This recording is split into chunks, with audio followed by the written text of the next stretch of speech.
Kamusta na po kayo mga ginigiliw po naming mga taga-subaybay? Ako po ang kapatid na Jerry Lapira at ito po ang programang In Search of Truth. Inaanyayahan po namin kayo, samahan nyo kami sa may kalahating oras ng palatuntunan ito.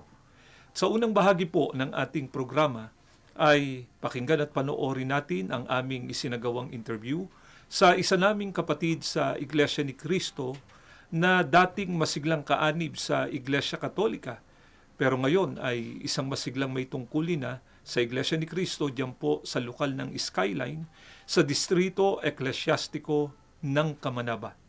Ang tinutukoy po namin ay si kapatid na Renato Abad. Pakinggan at panoorin po natin ang nabanggit na interview.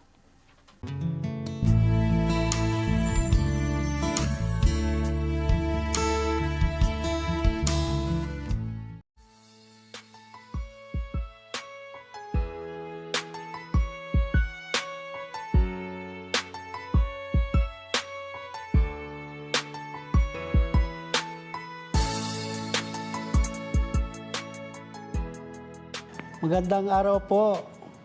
Ako po si kapatid na Renato Abad, nakatala sa lokal ng Skyline, distrito ng Kamanaba.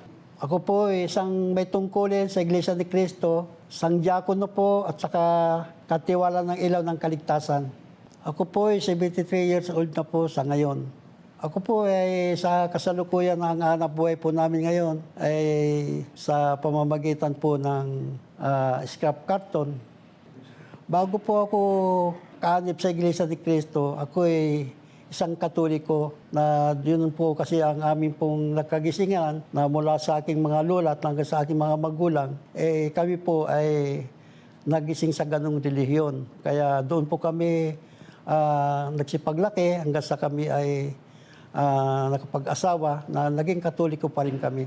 Kami po ay saradong Katoliko po. Kami po ay talaga pong pagka dumadating yung pagsisimba, nagsisimba kami ng araw ng Merkules na bilang lubina at araw po ng Linggo.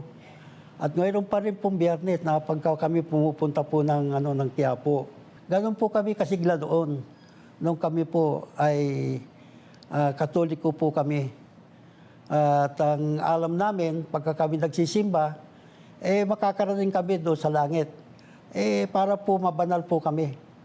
Kaya po kami puspusan na dumadalo sa aktibidad ng mga Katoliko. Nakilala ko po ang Iglesia ni Cristo nung ang aking naging asawa ay nagpunta po sa Baguio po. Ngayon, yung misis ko umuwi ng pagkaraan ng isang buwan, umuwi dito sa amin sa Mikawayan. At pagkatapos, ang sabi niya sa akin, pwede raw ba akong sumama sa Baguio pagbalik niya? Sabi ko, bakit? Kasi yung aking natiraan, mga diakono at diakonisa, mga Iglesia ni Cristo sila. Baka gusto mo na sumama para makapakinig tayo. Dahil sa pakikinig ko sa kanila, maganda yung itinuturo. Ako naman, di naman ako, sumama ako sa misis ko para makarating sa Baguio. Naanyayahan po kami doon sa isang pamamahayag sa Benguet. At kami po ay nakinig. Hindi kami nakapagpatuloy doon sa Baguio na mag-Iglesia ni Cristo dahil inisip namin na umuwi muna kami dito sa Mikawayan, sa pinanggalingan namin kasi nandoon nga yung mga sambahayan namin, mga bata, ng mga anak namin. Nung pag-uwi namin dito sa Mikawayan, pinagpatuloy ko po yung pakikinig. At ako, ang katunayan nga po, napunta po ako doon sa lokal na Mikawayan at natantang ko po doon yung isang Pangulong Diakono na si kapatid na Armando Ricapol at saka si Kamori, yung ministro na kadistino doon. Ang sabi ko, meron na po akong kasama rito na isang kapatid sa Iglesia ni Cristo. Ako po sinamahan dito, nagpasama. Para po ako gusto kong magpagpatuloy ng pakikinig ng aral sa Iglesia ni Cristo. At ako naman po, pinaulakan po ng ministro at saka yung Pangulong Diakono na sabi nila, sige at magpapadala kami doon sa lugar mo ng ministro na magtuturo sa iyo. Kaya naman ako nag-decide na mag-Iglesia ni Cristo kasi po mayroong aral po na itinuturo sa Iglesia ni Cristo na hindi maliwanag doon sa dating inaaniban ko sa Katoliko na ang tinuturo kasi sa Katoliko yung ang Panginoon Kristo ay Diyos. Nung sa pakikinig po doon sa Iglesia ni Cristo sa doktrina, ang tinuturo po ang Panginoon Kristo ay tao. Kaya po ako nagpasya po na umanib sa Iglesia ni Cristo sapagkat yung itinuturo po dito po sa Iglesia ni Cristo, totoo pong nasa Biblia. Samantalang doon sa Iglesia, doon sa Katoliko, talaga pong wala kang makikita doon sa sinasabi nila ang Panginoon Kristo ay Diyos. Kaya nagpasya po ako na makinig na tuloy-tuloy sa Iglesia ni Cristo. Dahil gusto ko pong makarating sa langit. Sa Iglesia ni Cristo, ay totoo po na lahat ng itinuturo para doon sa ikababanal at para makarating po doon sa langit. Dumating na po yung ministro na galing sa lokal na Mikawayan at sinama ko na po yung aking mga kapatid sa pagdudoktrina na tuloy-tuloy na po yung aming pakikinig at yung ilan pa doon, mga kapitbahay ko po, naisama ko po doon. At totoo po niyan, yung mga kapatid ko, saka yung naging asawa ko po noon, naisama po namin na nagkaroon din sila tumanggap din sila ng banal na bautismo. Ako po dinodotinahan pa lang po ako ako kasi sumasampalataya na sa pagpasok sa Iglesia ni Cristo na aking sinasampalatayanan, sinama ko na po yung mga kapatid ko saka yung mga ilang bahay ko hanggang sa ako po ay mabautismuan. Tuloy-tuloy po yung aking pakikipagkaisa sa gawain sa loob ng Iglesia ni Cristo. Patuloy po ako nagbibisyon hanggang sa kasalukuyan na ako'y nabubuhay. Ang totoo po niyan, taon-taon po ay ako'y nagbubunga ng mga kaibigan at mga kamag-anak pa na naaakay ko po para pumasok sa loob ng Iglesia ni Cristo. Yung aking ginagawa sa ngayon na ginagawa ko paglilingkod sa Diyos, pangunahin na po yung gawain na pagmimisyon, aking pong sinasampalatayan na ikababanal ko po yun. Mayroon pong mga pagkakataon po na kami po talaga ang tao pagka nabubuhay, dumarating din po yung mga pagsubok sa buhay. Kasi po yun kalakip talaga yan sa ginagawa natin paglilingkod sa Diyos. Dumating kami sa ganon, kami po'y nananalig po na pagka dumadating yung mga pagsubok, nananalangin po kami, nagpapanata sa loob ng kapilya, nagpapanata po kami. At mag-isa sa sambahayan namin ng aking mga anak. Kung kami po'y magpanata para lahat ng mga alalahanin na yan, ang Diyos na laging aagapay sa amin. Itong kasiglahan ko pong ito, tinuro ko po sa mga anak ko na sila po ay mag-anyaya at mag-akay ng mga tao. Lalo sa ngayon, ang pamamahala po, inilulusad po nila na ang gawaing pagpapalaganap, kailangan po mas sa katuparan ng bawat isang kaanib na Iglesia ni Cristo. Ako po ay nangangako sa Panginoon Diyos na hanggang sa huli ng aking buhay ay ako'y maglilingkod sa Kanya. Ako po si kapatid na Renato Abad, ikinararangal ko po na ako po ay Iglesia ni Cristo. Ang napanood at napakinggan po natin ay ang aming isinagawang interview kay kapatid na Renato Abad. At sa aming pong pagbabalik ay isasagawa na po natin ang pag-aaral ng mga salita ng ating Panginoong Diyos. Huwag po kayong bibitiw. Magbabalik po ang programang ito pagkatapos na makapagpakilala ng aming himpilan. Nakikinig kayo sa Iglesia ni Cristo Radio, DZEM 954, ang tinig ng katotohanan.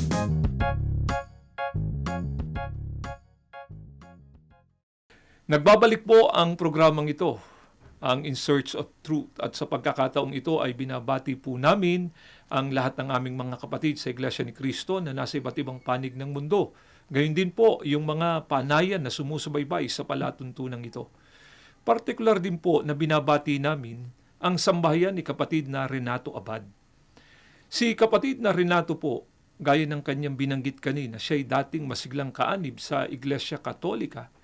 Subalit, nabago po ang kanyang pananaw ukol sa reliyon nang pasimulan nilang mag-asawa na makinig at magsuri sa pangangaral ng Iglesia ni Cristo. Nabanggit po ni kapatid na Renato na sa kanyang ginawang pakikinig ay iisa ang kanyang napatunayan na naririto sa Iglesia ni Cristo ang kanyang kaligtasan, sapagkat ang sinusunod nga dito sa Iglesia ni Cristo ay ang mga kalooban ng Diyos na pawang nakasulat dito po sa banal na kasulatan.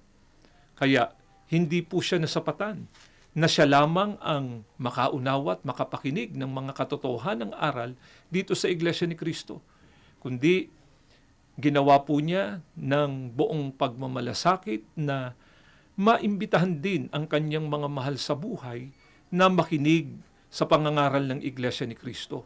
At marami po sa kanyang mga kamag-anak ang natawag na rin sa Iglesia ni Cristo.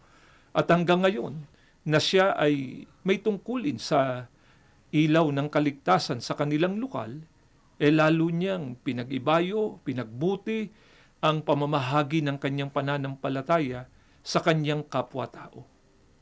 Mga mahal po naming mga taga-subaybay, bakit nga po ba ang mga kaanib sa Iglesia ni Cristo ay una, napakalakas ng aming loob na ipaganyaya sa inyo ang Iglesia ni Cristo at dito tayo magsama-sama sa paglilingkod sa ating Panginoong Diyos sa loob ng Iglesia ni Cristo.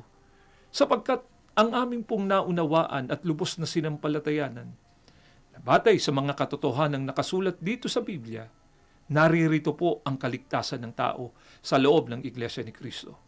Samahan niyo po kami sa gagawin nating pagtalakay kung bakit namin natitiyak na naririto sa Iglesia ni Cristo ang ikapagtatamo ng tao ng kaligtasan pagdating ng araw ng paghukom. Ano nga po ba ang ipinagagawa ng ating Panginoong Kristo sa lahat ng mga tao na nag-iibig maligtas? Pakinggan po ninyo at ganito ang mababasa natin sa Juan 14:7 hanggang 9 dito po sa Saling Revised English Bible. Sa pagkakaliwat na po sa wikang Pilipino natin basahin, pakinggan po ninyo ito. Ako ang mabuting pastor. Nakikilala ko ang sariling akin at nakikilala nila ako. Kaya muling nagsalita si Jesus. Buong katotohanan ang sinasabi ko sa inyo. Ako ang pintuan ng kulungan ng mga tupa. Ako ang pintuan. Ang sino mang taong pumasok sa loob ng kawan sa pamamagitan ko ay maliligtas. Sa talatang binasa namin sa inyo ay tiniyak po ng ating Panginoong Kristo kung sino ang mga taong kanyang ililigtas. Ano ang dapat nating matandaan sa pahayag na ito ng ating Panginoong Kristo? Una, ang sabi niya, nakikilala ko niya ang sariling akin. Sa makatwid, yung mga taong tiyak ang kaligtasan, hindi po sila basta kumilala lamang sa ating Panginoong Kristo, kundi sila po ay kinikilala ng ating Panginoong Kristo. Sino po kaya itong mga tao na ang pagpapakilala ng ating Panginoong Kristo ay nakikilala niya? Ang sabi rin ng ating Panginoong Kristo, silaan niya yung mga tao na sumunod sa kanyang ipinag-uutos. Ano po yung ipinag-utos ng ating Panginoong Kristo? Ang sabi niya, siyaan niya yung pintuan. Sino mang tao na pumasok sa kanya sa paraang mapaloob sa kawan, tiniyak niya ang kanilang kaligtasan. Kaya ang mga tao po na tinitiyak ng ating Panginoong Kristo na magtatamo ng kaligtasan, mga taong kinikilala niyang kanya, ang mga tao po na napaloob sa kawan. Mahalagang malaman din po natin ito. Alin po kaya yung kawan na tinutukoy dito ng ating Panginoong Kristo na naririto ang mga tao na tiniyak niya ang kanilang kaligtasan? Pakinggan ninyo dito po sa Aklat ng Mga Gawa sa 20:28, salin po ito ni Ginoong George M. Lamsa. Sa pagkakaliwat na po sa wikang Pilipino, pakinggan ninyo. Ingatan ninyo kung gayon ang inyong sarili at ang buong kawan. Narito'y hinirang kayo ng Espiritu Santo ng mga katiwala upang pakanin ang Iglesia ni Kristo na binili niya ng kanyang dugo. Batay po sa pagtuturo ng banal na kasulatan, ang kawan ay ang Iglesia ni Kristo. Bakit po ang mga taong napaloob o naging kaanib sa Iglesia ni Kristo ang ginarantyahan ng ating Panginoong Sukristo ng pagtatamo ng kaligtasan? Sapagkat sila rin po ang mga tao na binili o tinubos ng mahalagang dugo ng ating Panginoong Hesukristo. Pagka ang pag-uusapan po ay katubusan, mahalaga po ba na mapabilang dito ang tao? Tinubos, binili ng mahalagang dugo ng ating Panginoong Sukristo. Napakahalaga po. Ayon sa pagtuturo ng mga apostol, ano ang natitiyak ng mga taong natubos o nabili ng mahalagang dugo ng ating Panginoong Hesukristo?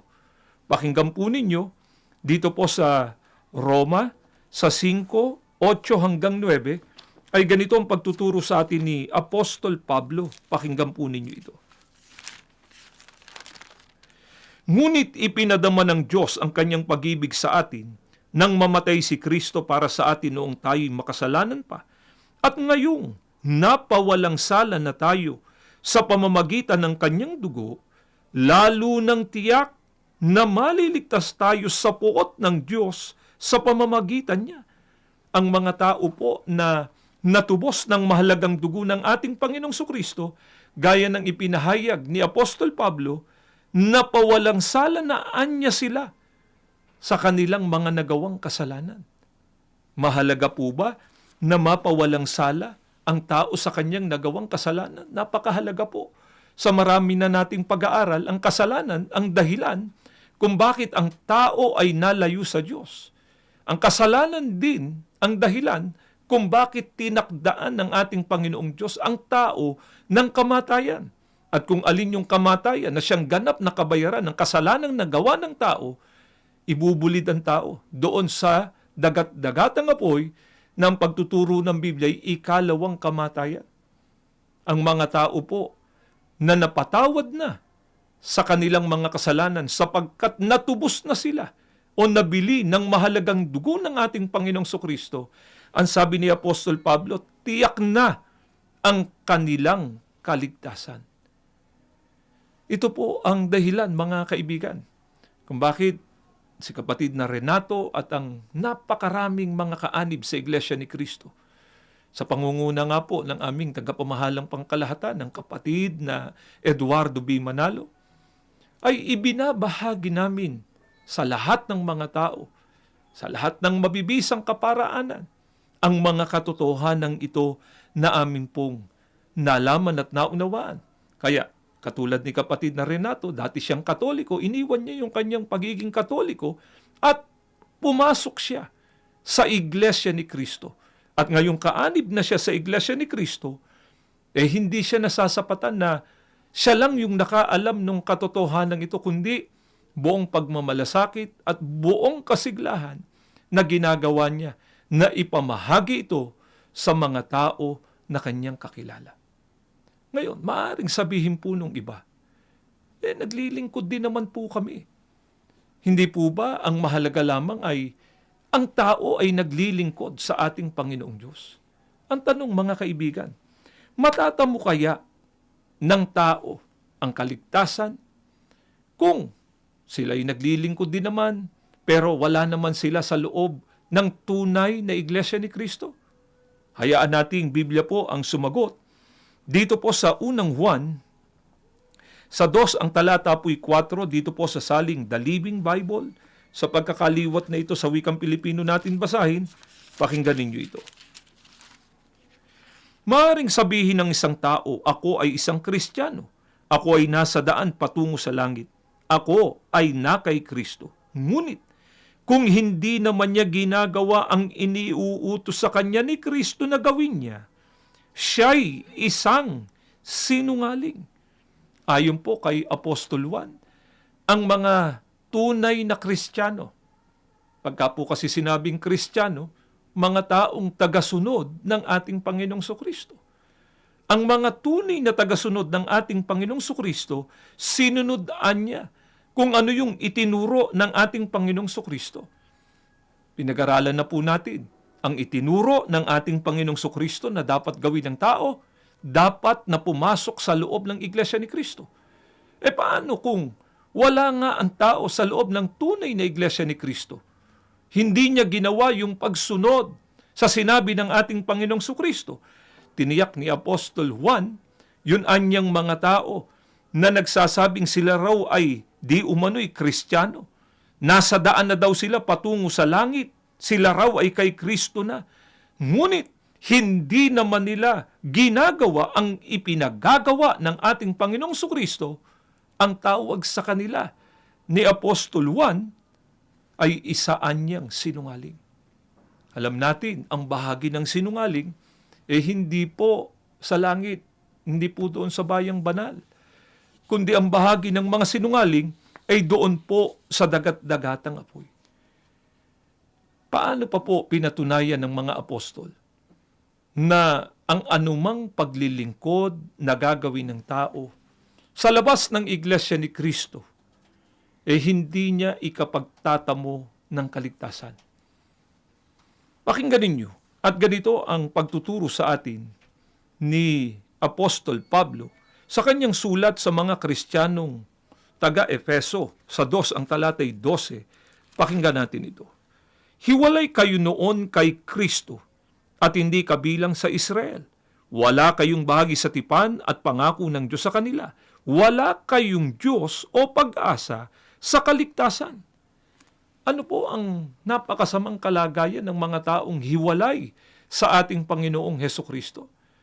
Kaya po sila hiwalay sa ating Panginoong Hesukristo sapagkat wala nga sila sa tunay na iglesia. Sa iglesyang ang pagpapakilala sa Kolosas 1:18, pinangunguluhan ng ating Panginoong Hesukristo at yung iglesia naman ang kinikilala niyang kanyang katawan. Kaya pagka ang tao ay wala sa tunay na iglesyang pinangunguluhan ni Kristo, lahat sila hiwalay sa ating Panginoong Sokristo. Anong kalagayan ng taong hiwalay sa ating Panginoong Sokristo? Tiniyak na. Walaan niya silang pangako. Walaan niya silang pag-asa sa kaligtasan. Maaaring umaasa rin na magtatamo sila ng kaligtasan, pero may pagtitiyak na po ang banal na kasulatan. Umasa man sila na sila'y maliligtas, pero wala silang aasahang kaligtasan. Kailanman ang tao ay hiwalay sa ating Panginoong Sokristo. Kaya ano po ang pagkakataong ibinibigay ng ating Panginoong Sokristo sa lahat ng tao para magtamo sila ng kaligtasan? Ang pagkakataon na ibinibigay ng ating Panginoong Sokristo, sundin natin ang kanyang ipinag-uutos. Ang pagpasok sa kanya bilang pintuan sa paraang mapaloob ang tao sa kawan. Ang kawan ay ang iglesia ni Kristo. Ngayon, pagka ang tao po ay napabilang na, naging kaanib na sa tunay na iglesia ni Kristo, ano naman ang dapat tiyakin ng tao na napabilang sa tunay na iglesia ni Kristo para makatiyak ng pagtatamo ng kaligtasan? Pakinggan ninyo, at ganito ang pagtuturo sa atin dito po sa Apokalipsis 14:12-13, ay ganito ang mababasa natin. Pakinggan ninyo. Kailangang magpakatatag ang mga hinirang ng Diyos, ang mga sumusunod sa utos ng Diyos at nananatili sa pananampalataya kay Jesus. At narinig ko mula sa langit ang isang tinig na nagsasabi, isulat mo mula ngayon. Mapalad ang naglilingkod sa Panginoon hanggang kamatayan. At sinabi ng Espiritu, totoo nga, matatapos na ang kanilang paghihirap sapagkat ang kanilang ginawa ang magpapatunay sa kanilang katapatan. Dito po ay tinitiyak na ng banal na kasulatan kung sino sa mga lingkod ng ating Panginoong Diyos ang magiging mapalad pagdating ng araw ng paghukom. Mapalad sila sapagkat sila nga po yung maliligtas, papapasukin sa kaharian ng ating Panginoong Diyos. Ang sabi po sa talata, mapalad niya ang naglilingkod sa Panginoon hanggang sa kamatayan. Sa makatwid, pagka naging kaanib sa Iglesia ni Kristo, dapat tiyakin niya, manatili siya sa pagiging kaanib sa Iglesia ni Kristo hanggang sa wakas ng kanyang buhay. Pero para makapanatili na kaanib sa Iglesia ni Kristo, ano po ang kailangan? Ang sabi sa talata, kailangan niya na ang isang lingkod ng Diyos ay magpakatatag. Bakit po kailangang maging matatag? Sapagkat may mga pagsubok po, may iba't ibang mga tiisin. Para makatapos ng takbuhin, para maitaguyod ang kanyang kahalalan, kinakailangang maging matatag. Paano po magiging matatag? Matibay ang isang kaanib sa Iglesia ni Kristo. Ang sabi rin po sa talata, kailangan anyang sumusunod sa mga utos ng ating Panginoong Diyos. Kaya mga kaibigan, hindi po sapat na ang tao ay maging kaanib lamang sa Iglesia ni Kristo para matiyak niya ang kaligtasang ipinangako ng ating Panginoong Diyos sa kanyang mata mo. Ang kailangan ay manatili siya dito sa paraan na manatili siya sa pagsunod sa mga utos ng ating Panginoong Diyos.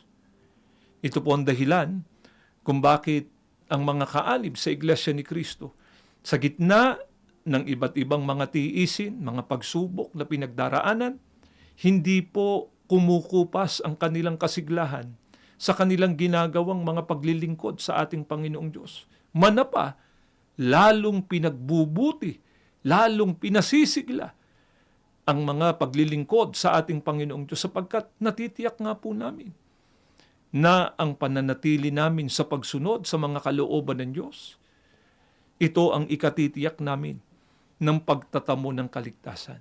At ang isa nga po sa aming tungkulin, pananagutan na itinuturo ng banal na kasulatan ay ibahagi sa kapwa namin tao ang mga katotohanan ng aming nalaman. Kung ano ang katotohanan para ang tao ay magtamo ng kaligtasan. Kailangan po ng tao ang pagpasok, pag-anib sa Iglesia ni Kristo. Ito po ang lubos na naunawaan ni kapatid na Renato Abad. Kaya nga po si kapatid na Renato ay meron pong paanyaya sa mga nakikinig at sumusubaybay ngayon na hindi pa kaanib sa Iglesia ni Kristo. Pakinggan at panoorin po natin ito.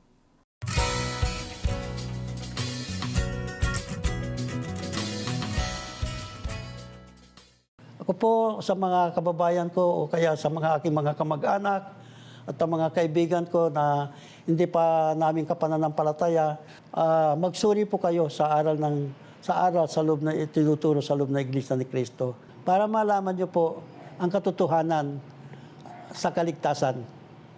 Nawa po ay nakatulong ang ginawa naming paglalahad na ito ng mga kalooban ng Diyos sa inyong ginagawang mga pagsusuri. At loobin nawa ng ating Panginoong Diyos na dumating po ang pagkakataon. Magkasama-sama na po tayo dito sa Iglesia ni Kristo. Bago po tayo magtapos, inaanyayahan po namin kayo sa isang panalangin. Panginoon po naming Diyos, salamat po ng napakarami. Muli binigay mo sa amin ang napakagandang pagkakataong ito para makapag-aral kami ng iyong mga salita. Maawa ka nawa po sa mga nakinig, sumubaybay sa pagkakataong ito na hindi pa kaanib sa Iglesia ni Kristo. Nawa po ang mga katotohanan ito'y magbigay daan na para lalo nilang suriin at alamin ang halaga ng Iglesia ni Kristo sa kanilang buhay. At kung loloobin mo aming Amay, magkasama-sama na kaming lahat dito po sa Iglesia ni Kristo.